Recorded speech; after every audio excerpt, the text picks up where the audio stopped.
Hey guys, welcome to another episode of GameHammer Daily. Today, we found the Lost Vikings, so let's take a look at them.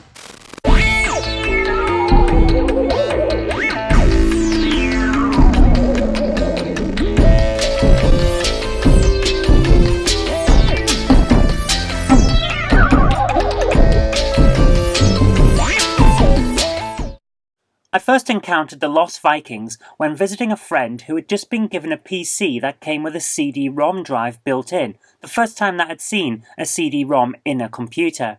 He had a few demo discs from the covers of various PC magazines that he bought over the couple of months between him being told he was getting this PC and actually receiving it. So we set about trying out all of those demos. The one that stuck with me the most was the Lost Vikings.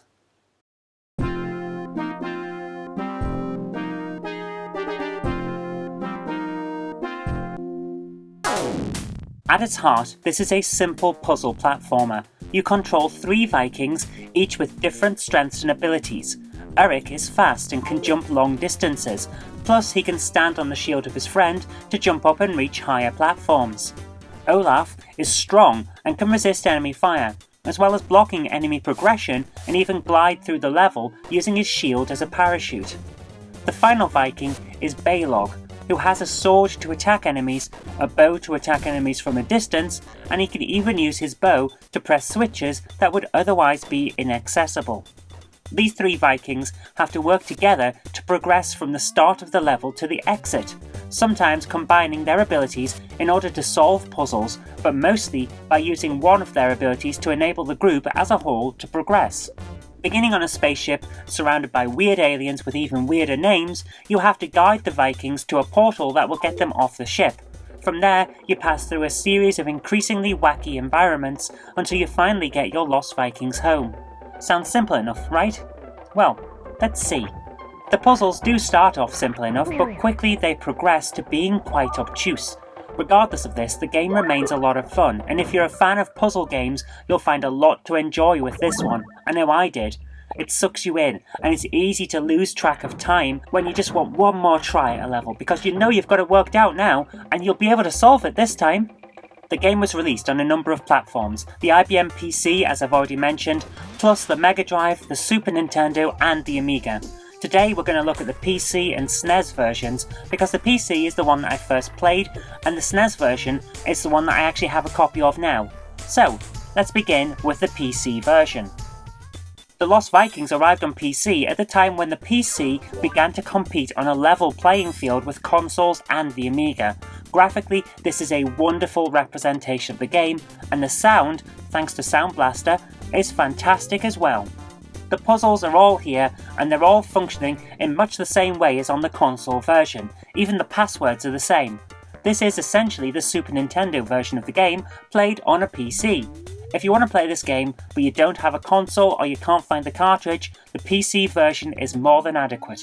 The only downside that I have with the PC version is the way the controls are handled.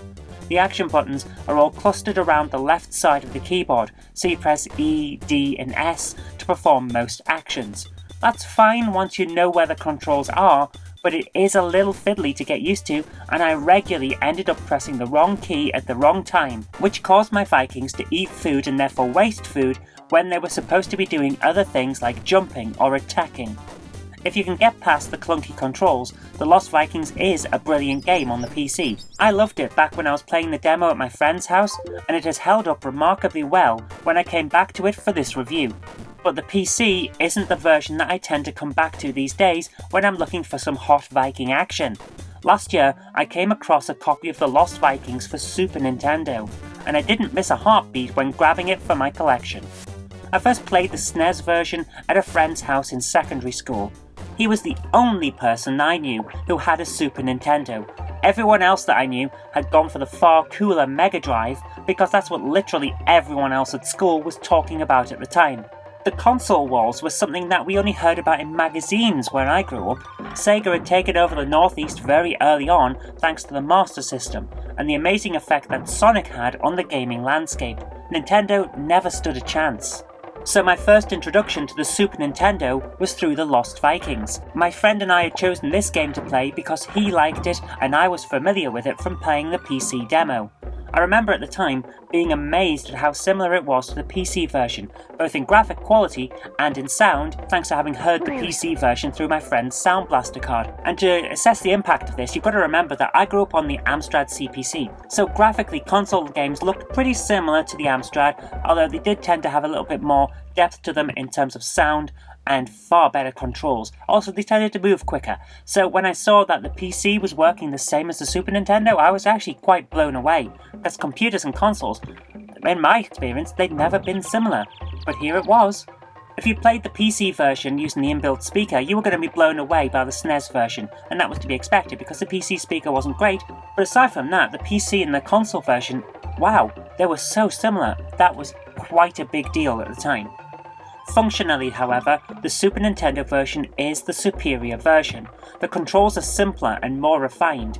You can now switch between the Vikings by scrolling through them to the left or to the right using the L and R shoulder buttons. On the PC, the game scrolls through the Vikings only in one direction using the Tab key. Now that might not seem like a big deal, and in most situations it isn't. But when you need to quickly move to Olaf to use his shield, being able to get to him fast makes the SNES version superior. It really is the difference between life or death in some situations.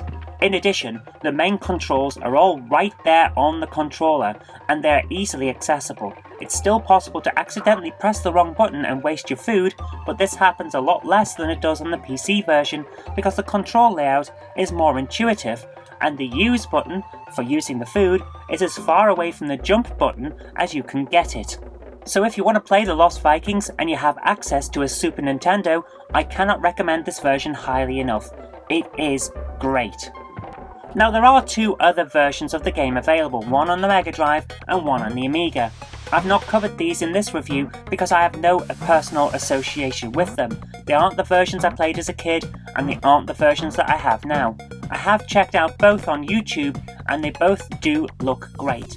The Mega Drive version looks just like the Super Nintendo version, only with Mega Drive sound, and I'll let you decide which is better in that respect because they have drastically different features. Personally, I like both, but in different circumstances. The Amiga version looks like the PC version, only with Amiga sound, and again, which is better depends on your point of view. Both Mega Drive and Amiga footage is available from World of Long Plays on YouTube, so you can check both of them out and make your own mind up if you want to. I've put links to both in the description box. For my part, I adore the PC and SNES versions, but the one that I always come back to when I want to play the Lost Vikings is the Super Nintendo version. Thanks to its slightly improved control scheme, it is slightly better. It's a small thing, but it does give that version the edge over the PC implementation. But whichever version you decide to give a try to, you won't go wrong if you're a fan of action puzzle games. The Lost Vikings is a classic, and I can't recommend it highly enough. And there you have it. The Lost Vikings is one of those brilliant puzzle platform games that has a lot of character to it. It's not just a simple thing of rearrange the blocks or run across an area and avoid some obstacles or something like that. It's got a bit of personality to it.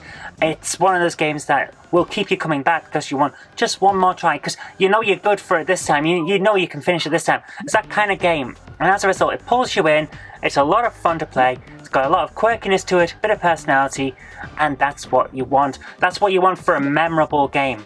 The Lost Vikings is one of those games that I played as a demo and I've loved ever since. And that's a good example of how a demo is done right as well. So basically, there's not a lot wrong with this game. Go and play it. It's well worth your time. Anyway, that's all we got time for today, so thank you very much for watching.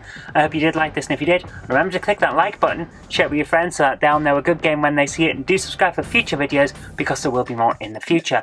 But until next time, I've been Zoe Kirk-Robinson, you've been watching GameHammer Daily, and I'll see you tomorrow. If you liked today's video, please consider supporting me on Patreon. Thank you.